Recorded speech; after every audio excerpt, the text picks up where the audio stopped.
چراغ مصطفی اور شرار ابو لہبی کی مار کا آرائی آج پھر قائم ہے۔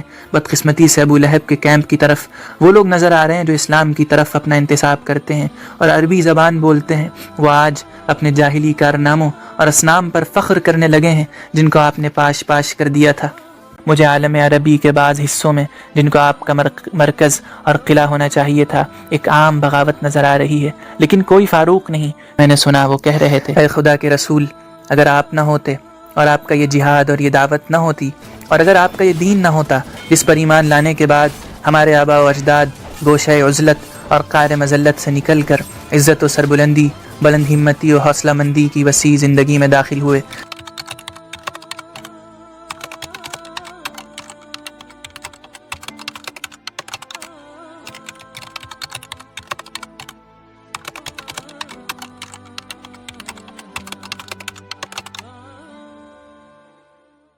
بسم اللہ الرحمن الرحیم۔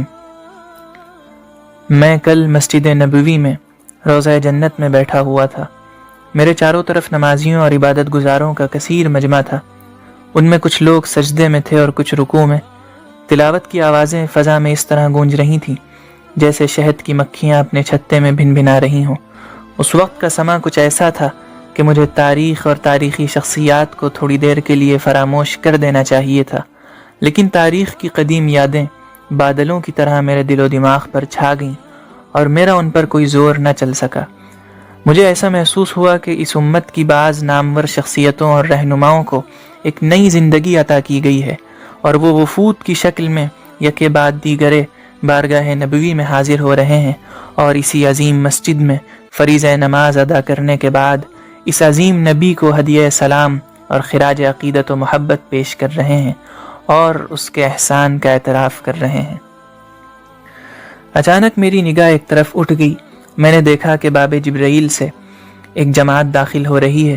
سکون و وقار میں ڈوبے ہوئے لوگ، ان کی پیشانی سے علم کا نور اور ذہانت کا وفور صاف آیا تھا۔ وہ باب الرحمہ اور باب جبرائیل کے درمیانی حصے میں پھیل گئے۔ وہ اتنی بڑی تعداد میں تھے کہ ان کے شمار کا کوئی سوال ہی نہیں تھا۔ میں نے دربان سے پوچھا کہ یہ کون ہے؟ اس نے کہا کہ اس امت کے امام اور رہنما ہیں، انسانیت کے محسن اور نوع انسانی کے ممتاز اور قابل فخر نمونے ہیں۔ ان میں سے ہر ایک پوری قوم کا امام، پورے کتب خانے اور مکتب فکر کا بانی اور مؤسس ہے، پوری نسل کا مربی اور مستقل علوم و فنون کا موجد ہے۔ ان کے لازوال آثار اور لافانی شاہکار اور نمونے آج بھی دیکھے جا سکتے ہیں۔ ان کے علم و اجتہاد اور تحقیق کی روشنی میں کئی نسلوں نے سفر زندگی طے کیا ہے۔ اس نے عجلت کے ساتھ چند ہستیوں کے نام بھی مجھے بتا دیے: امام مالک، امام ابو حنیفہ، امام شافعی، امام احمد ابن حنبل، لیث بن سعد مصری، امام اوزاعی، امام بخاری، امام مسلم، تقی الدین ابن تیمیہ، ابن قدامہ، ابو اسحاق الشاطبی، کمال ابن حمام، شاہ ولی اللہ دہلوی رحمہم اللہ۔ اگرچہ ان شخصیتوں میں اپنے زمانے اور اپنے ملک و وطن اور اپنی علمی و دینی حیثیتوں اور مراتب کا بڑا فرق تھا، لیکن ان سب نے اس موقع پر بارگاہ نبوی میں خراج عقیدت پیش کیا اور اشک ندامت نظر کیے۔ میں نے دیکھا کہ سب سے پہلے انہوں نے تحیۃ المسجد کا دو گانہ بہت خشوع و خضوع اور حضوری قلب کے ساتھ ادا کیا، پھر بہت ادب اور تواضع کے ساتھ مرقد مبارک کی طرف بڑھے اور بہت جچیں تلے مختصر معانی سے لبریز گہرے اور پرمغز کلمات کے ساتھ سلام پیش کیا۔ مجھے ایسا محسوس ہوتا ہے کہ ان کی آواز اس وقت بھی میرے کانوں میں گونج رہی ہے۔ ان کی آنکھوں میں آنسو تھے اور آواز میں رقت۔ وہ کہہ رہے تھے: یا رسول اللہ، اگر آپ کی لازوال، وسیع اور جامع، عادلانہ اور کشادہ شریعت نہ ہوتی اور اس کے وہ اصول نہ ہوتے جن سے انسانی ذہن اور انسانی صلاحیت نے نئے گل بوٹے پیدا کیے اور دنیا کا دامن بیش قیمت اور عطر بیز پھولوں سے بھر دیا، اور اس کا وہ حکیمانہ اور معجزانہ نظام نہ ہوتا جس نے انسانی فکر و تدبر اور اخذ و انبساط کی صلاحیت کو پیدا کیا، اور اگر وہ انسانیت کی ایک اہم ضرورت نہ ہوتی تو نہ اس عظیم فقہ کا کوئی وجود ہوتا، نہ یہ عظیم اسلامی قانون وجود میں آتا جس سے اس وقت تک ہر قوم کا دامن خالی ہے، نہ اتنا بڑا اسلامی کتب خانہ پیدا ہوتا جس کے سامنے دنیا کا سارا مذہبی لٹریچر ہیچ ہے۔ اگر علم کی اشاعت اور خدا کی نشانیوں اور اس کی قدرت کاملہ میں غور و فکر اور عقل سے کام لینے کی آپ نے ایسی پرزور دعوت نہ دی ہوتی تو یہ شجر علم زیادہ دنوں تک برگ و بار نہ لا سکتا، اور نہ اس کا یہ سارا سایہ تمام دنیا پر ایسا محیط ہوتا جیسا کہ آج نظر آ رہا ہے۔ عقل انسانی پہلے کی طرح پابزنجیر ہوتی اور دنیا روشنی سے محروم۔ میں اس جماعت کو جی بھر کے دیکھ نہ سکا تھا کہ میری نظر ایک دوسرے گروہ پر پڑی جو باب النساء سے بہت لحاظ اور ادب کے ساتھ گزر رہا تھا۔ ظاہری آرائش اور آزاد روی کے ان مناظر سے جو اسلامی اصول و آداب کے منافی ہیں، یہ گروہ بالکل محفوظ اور خالی تھا۔ یہ مختلف قوموں اور دور دراز ملکوں کی صالح، عبادت گزار اور عفیف خواتین تھیں جو عرب و عجم اور مشرق و مغرب کے مختلف خطوں سے تعلق رکھتی تھیں۔ بہت دبی زبان اور پورا ادب و احترام ملحوظ رکھتے ہوئے وہ اپنے جذبات و تشکر اور عقیدت کا اظہار اس طرح کر رہی تھیں: ہم آپ پر درود و سلام بھیجتے ہیں یا رسول اللہ، ایسے طبقے کا درود و سلام جس پر آپ کا بہت بڑا احسان ہے۔ آپ نے ہم کو خدا کی مدد سے جاہلیت کی بیڑیوں اور بندشوں، جاہلی عادات و روایات، سوسائٹی کے ظلم اور مردوں کی زوردستی اور زیادتی سے نجات بخشی، لڑکیوں کو زندہ درگور کرنے کے رواج کو ختم کیا، ماؤں کی نافرمانی پر وعید سنائی۔ آپ نے فرمایا کہ جنت ماؤں کے قدموں کے نیچے ہے۔ آپ نے وراثت میں ہم کو شریک کیا اور اس میں ماں، بہن، بیٹی اور بیوی کی حیثیت سے ہم کو حصہ دلایا۔ یوم عرفہ کے مشہور تاریخی خطبے میں بھی آپ نے ہم کو فراموش نہ کیا اور کہا کہ عورتوں کے بارے میں خدا سے ڈرو، اس لیے کہ تم نے ان کو اللہ کے نام کے واسطے سے حاصل کیا ہے۔ اس کے علاوہ مختلف مواقع پر آپ نے مردوں کو عورتوں کے ساتھ حسن سلوک، ادائے حقوق اور بہتر معاشرت کی ترغیب دی۔ اللہ تعالیٰ آپ کو ہمارے طبقے کی طرف سے وہ بہتر سے بہتر جزا دے جو انبیاء و مرسلین اور اللہ کے نیک صالح بندوں کو دی جا سکتی ہے۔ یہ نرم آوازیں میرے کانوں میں گونج ہی رہی تھیں کہ اچانک میری نگاہ باب عبدالعزیز پر جا کر ٹھہر گئی۔ اس دروازے سے ایک ایسا گروہ داخل ہو رہا تھا جس پر مختلف قوموں اور مختلف ملکوں کے رنگ نمایاں تھے۔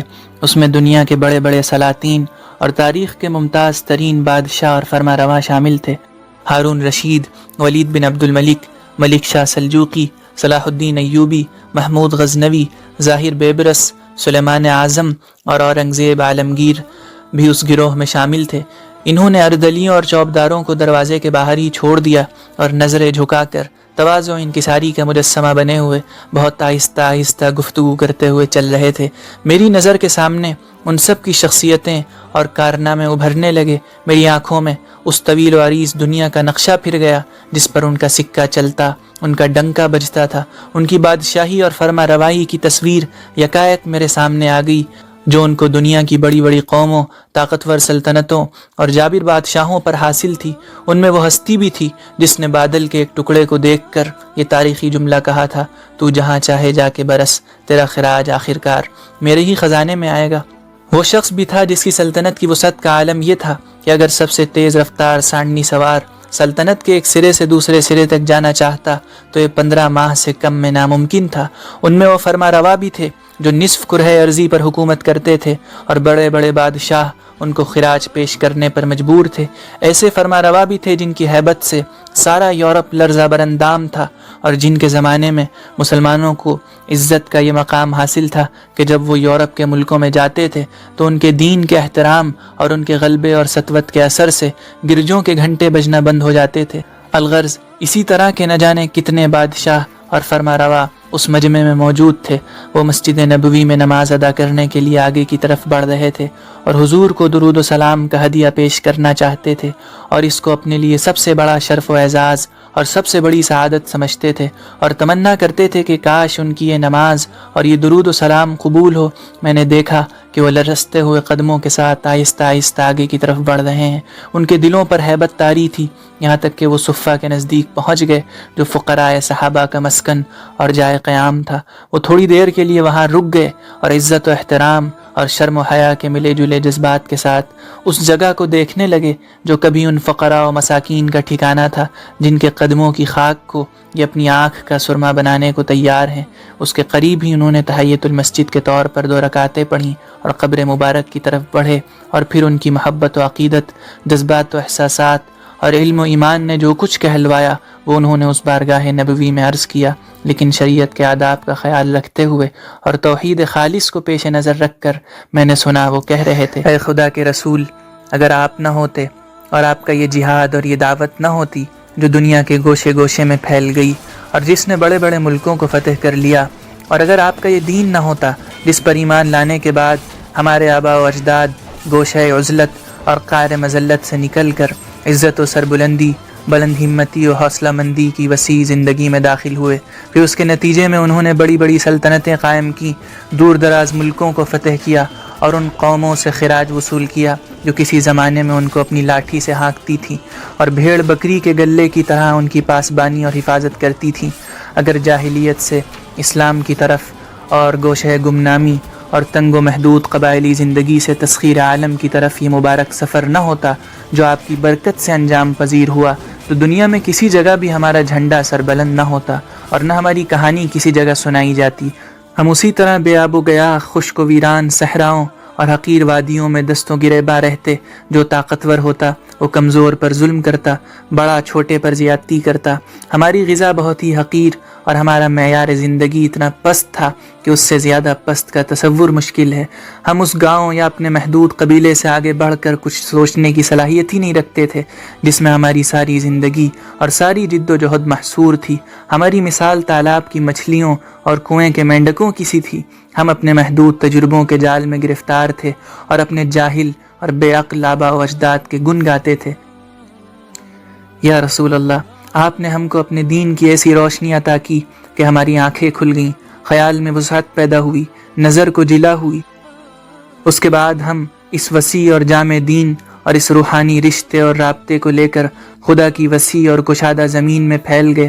ہماری مردہ خوابیدہ صلاحیتیں بیدار ہوئیں اور ہم نے ان صلاحیتوں سے کام لیتے ہوئے شرک و بت پرستی اور ظلم و جہالت کا پوری طاقت سے مقابلہ کیا اور ایسی عظیم الشان حکومتیں قائم کی جن کے سائے میں ہم اور ہماری اولاد اور ہمارے بھائی صدیوں تک آرام اور فائدہ اٹھاتے رہے۔ آج ہم آپ کی خدمت میں غلامانہ نظر عقیدت پیش کرنے آئے ہیں اور اپنے جذبہ محبت اور عزت و احترام کا خراج یا ٹیکس اپنی خوشی اور مرضی سے ادا کر رہے ہیں اور اس کو اپنے لیے باعث فخر اور وسیلہ نجات سمجھتے ہیں۔ ہمیں پورا اعتراف ہے کہ اس دین کے احکام و قوانین کے نفاذ کے سلسلے میں جس سے اللہ تعالیٰ نے ہم کو سرفراز کیا تھا، ہم سے یقیناً بڑی کوتاہی ہوئی۔ ہم اللہ سے استغفار کرتے ہیں، بے شک وہ بہت معاف کرنے والا اور رحیم ہے۔ میں ان بادشاہوں کی طرف متوجہ تھا، میری نظریں ان کے خاموش اور باادب چہروں پر مرکوز تھیں، میرے کان ان کے پرخلوص نیازمندانہ الفاظ پر لگے ہوئے تھے جو اس سے قبل میں نے ان سے کسی موقع پر نہ سنے تھے کہ ایک اور جماعت داخل ہوئی اور ان بادشاہوں اور فرما رواؤں کی پرواہ کیے بغیر ان کی صفوں سے ہوتی ہوئی سامنے آ گئی۔ ایسا معلوم ہوتا تھا کہ ان بادشاہوں کے رعب و دبدبے اور قوت و اقتدار کا ان پر کوئی اثر نہیں۔ میں نے اپنے دل میں کہا کہ یہ یا تو شاعر ہیں یا انقلابی۔ یہ اندازہ غلط نہ تھا، اس لیے کہ یہ جماعت ان دونوں گروہوں پر مشتمل تھی۔ اس میں سید جمال الدین افغانی، امیر سعید حلیم، مولانا محمد علی جوہر، شیخ حسن البنا کے پہلو بپہلو، ترکی کے مشہور شاعر محمد عاکف اور ہندوستان کے ڈاکٹر محمد اقبال بھی موجود تھے۔ ترجمانی کے لیے ان لوگوں نے آخر الذکر کا انتخاب کیا اور لائق ترجمان نے ان الفاظ میں اپنے جذبات اور عقیدت کا اظہار کیا۔ خواجہ کونین، سالار بدر و حنین، یا رسول اللہ، میں آپ سے اس قوم کی شکایت کرنے آیا ہوں جو آج بھی آپ کے خوان نعمت کی ریزہ چی ہیں اور آپ کے سائے رحمت کے سوا اس کو کہیں پناہ نہیں ملتی اور آپ ہی کے لگائے ہوئے باغ کے پھل کھا رہی ہے، اور ان ملکوں میں جن کو آپ نے استبداد سے آزاد کرایا تھا اور سورج کی روشنی اور کھلی ہوا عطا کی تھی، وہ آج آزادی کے ساتھ اور اپنی مرضی کے مطابق حکومت کر رہی ہے، لیکن یہی قوم آج اسی بنیاد کو اکھاڑ رہی ہے جس پر اس عظیم امت کے وجود کا دار و مدار ہے۔ اس کے رہنما و لیڈر آج یہ کوشش کر رہے ہیں کہ اس امت واحدہ کو کثیر التعداد قومیتوں میں تقسیم کر دیں۔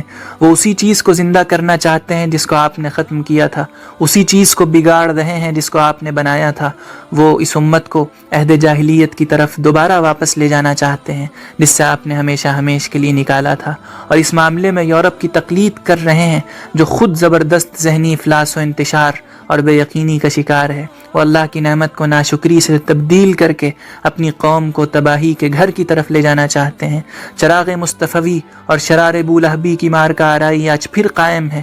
بدقسمتی سے ابو لہب کے کیمپ کی طرف وہ لوگ نظر آ رہے ہیں جو اسلام کی طرف اپنا انتساب کرتے ہیں اور عربی زبان بولتے ہیں۔ وہ آج اپنے جاہلی کارناموں اور اصنام پر فخر کرنے لگے ہیں جن کو آپ نے پاش پاش کر دیا تھا۔ یہ لوگ ان تاجروں میں ہیں جو سودا خریدتے وقت تو زیادہ لینا چاہتے ہیں اور بیچتے وقت کم دیتے ہیں۔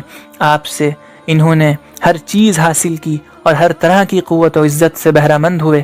اب وہ ان قوموں کے ساتھ جن کے وہ حاکم اور نگراں ہیں یہ سلوک کر رہے ہیں کہ ان کو بالجبر یورپ کے قدموں میں ڈال دینا چاہتے ہیں اور اس کو جاہلی فلسفوں نیشنلزم، سوشلزم اور کمیونزم کے حوالے کر رہے ہیں۔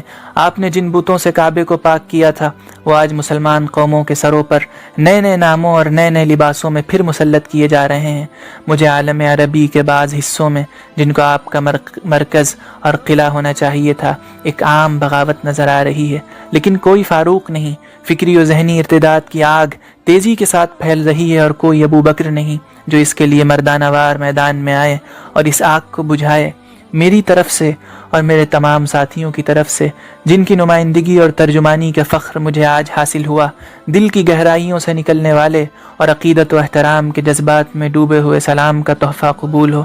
میں آپ کو یقین دلاتا ہوں اور اللہ کو گواہ بنا کر کہتا ہوں کہ ہم ان تمام لیڈروں اور رہنماؤں سے بری اور بیزار ہیں جنہوں نے اپنا رخ اسلام کے قبلے کی طرف سے پھیر کر مغرب کی طرف کر لیا ہے۔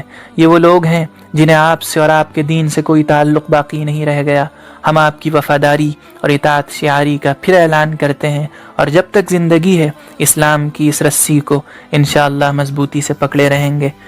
یہ بلیغ اور ایمان و یقین سے لبریز الفاظ ختم بھی نہ ہوئے تھے کہ مسجد نبوی کے میناروں سے اذان کی دل نواز صدا بلند ہوئی۔ میں یکبارگی ہوشیار ہو گیا اور تخیلات کا یہ حسین سلسلہ جو تاریخ کے سہارے قائم ہوا تھا ٹوٹ گیا اور میں نے کہا، مؤذن مرحبا، بر وقت بولا تیری آواز مکے اور مدینے۔ میں اب پھر اسی دنیا میں واپس آ گیا تھا جہاں سے چلا تھا۔ کچھ لوگ نماز میں مشغول تھے اور کچھ تلاوت کر رہے تھے۔ عالم اسلام کے مختلف وفود اور جماعتیں رسول اللہ صلی اللہ علیہ وسلم کی بارگاہ میں ہدیہ سلام پیش کر رہی تھیں۔ زبانوں اور لہجوں کے اختلافات کے ساتھ جذبات و تاثرات کے اتحاد نے ایک عجیب سما پیدا کر دیا تھا۔